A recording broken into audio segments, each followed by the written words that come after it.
En este espacio hemos dado seguimiento a la lamentable situación que se ha presentado en España, en que un puñado de monjas pertenecientes a las Clarisas, esa congregación que fundó Santa Clara de Asís, la gran amiga de San Francisco de Asís, pues un convento de clarisas en Belorado, el pasado 8 de mayo, hace poco más de un mes, emitieron un manifiesto en el que se apartan de la iglesia y se acogen ahora a la tutela de un falso obispo de nombre Pablo de Rojas, que además estaba excomulgado.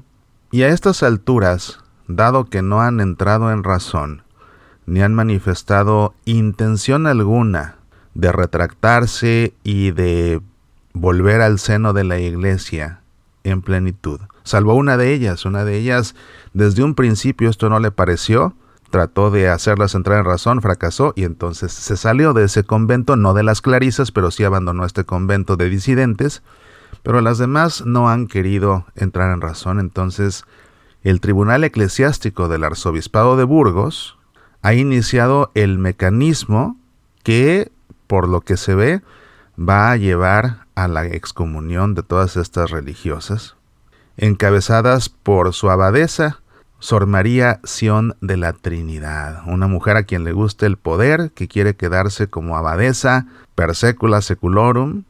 Ya la Santa Sede le ha retirado el cargo. Quien es ahora el superior de esta congregación o de esta comunidad en concreto es el arzobispo de Burgos, Monseñor Mario Iceta, y el Tribunal Eclesiástico de Burgos le da pocos días a todas estas monjas para que comparezcan ante el Tribunal Eclesiástico, dándoles la oportunidad de que se retracten de esta postura y vuelvan al seno de la iglesia. En caso de comparecer y persistir en su postura, o en caso de no comparecer, y les quedan 5 días para hacerlo, serán entonces excomulgadas por haber cometido el delito de cisma, que según el Código de Derecho Canónico, en su canon 751, consiste en el rechazo de la sujeción al sumo pontífice o de la comunión con los miembros de la iglesia a él sometidos, y la pena está indicada en el canon 1364, parágrafo 1, que implica, además de la excomunión, la expulsión de la vida consagrada, lógicamente. Y es que no es para menos. La postura de estas monjas es más que clara en ese manifiesto tan lamentable que emitieron aquel 8 de mayo. Es un documento bastante extenso, pero simplemente basta con revisar el índice para entender de qué se trata, la postura de todas ellas.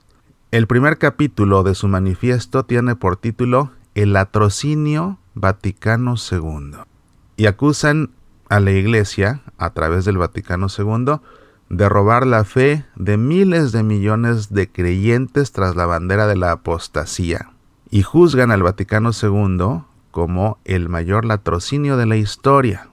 Y el segundo apartado es todavía más grave y llega a ser incluso falto de respeto. Es donde dejan clara su postura sedevacantista. De hecho, en el comienzo de este documento, en su saludo, establecen y declaran estas monjas que después de la muerte de su santidad Pío XII de feliz memoria, estoy leyendo, último romano pontífice legítimo hasta ahora, la sede de San Pedro está vacante y usurpada. Claramente una postura sedevacantista. ¿En qué consiste el sedevacantismo? Recuerda que cuando un papa fallece, decimos que la iglesia está en un periodo de sede vacante, porque la sede del Papa, que es la sede de San Pedro, o sea, la silla donde el Papa ejerce su autoridad, está vacía. Silla vacía, sede vacante. Como estas monjas afirman que desde que murió el Papa Pío XII hasta la fecha la sede de Pedro está vacante, pues están asumiendo esa postura sedevacantista. Y en este apartado 2 o capítulo 2 de su manifiesto, ellas exponen lo que consideran las herejías de los usurpadores de la cátedra de San Pedro. Leo textualmente. Y ahí comienzan a exponer, a su juicio, las herejías de Monseñor Roncalli, Leo textualmente, herejías de Monseñor Roncalli, alias Juan 23, herejías de Monseñor Montini, alias Pablo VI, herejías de Monseñor Luciani, alias Juan Pablo I, herejías de Monseñor Boitigua, alias Juan Pablo II, y viene entonces todavía una mayor falta de respeto. A Joseph Ratzinger, el más grande teólogo de nuestros tiempos. Fíjate cómo a los anteriores los han mencionado como monseñores.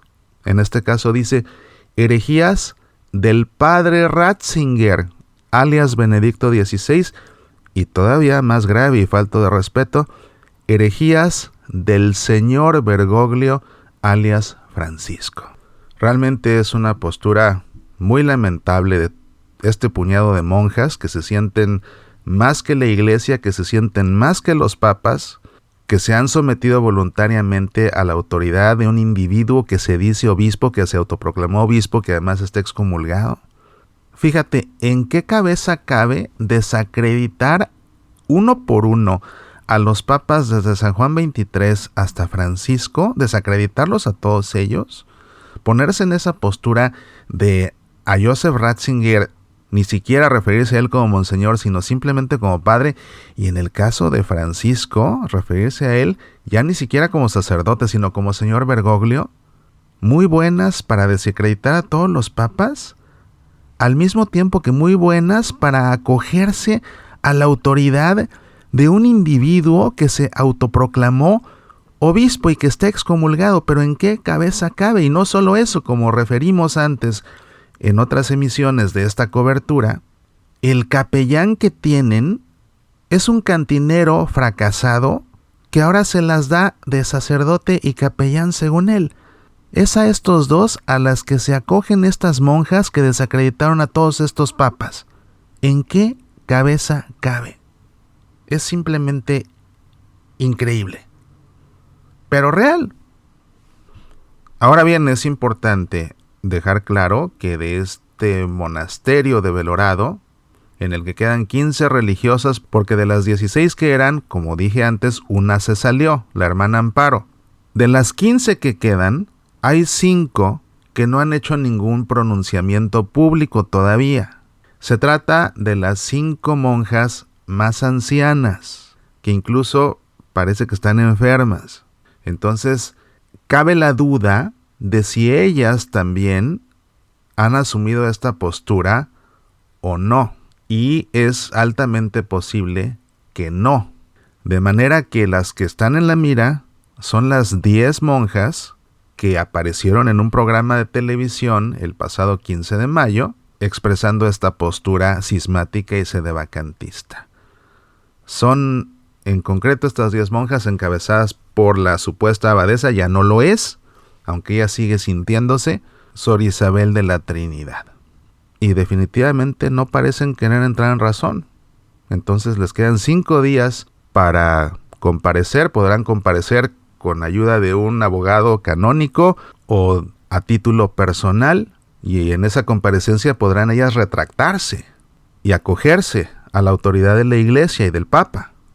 O podrán persistir o simplemente no presentarse. En estos 2 últimos casos, insisto, no habrá más remedio.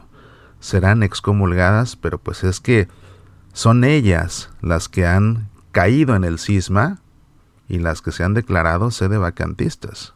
Situación verdaderamente triste, lamentable y vergonzosa.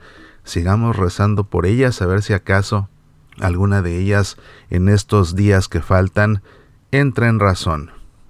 Quién sabe qué tanto puedan estar manipuladas por esta Sor Isabel de la Trinidad, pero tal vez haya un atisbo de la luz del Espíritu Santo en su corazón que las pueda iluminar para que cambien de parecer a estas alturas. Difícilmente Sor Isabel de la Trinidad va a cambiar de parecer, eso es evidente, ya es prácticamente un hecho que será excomulgada.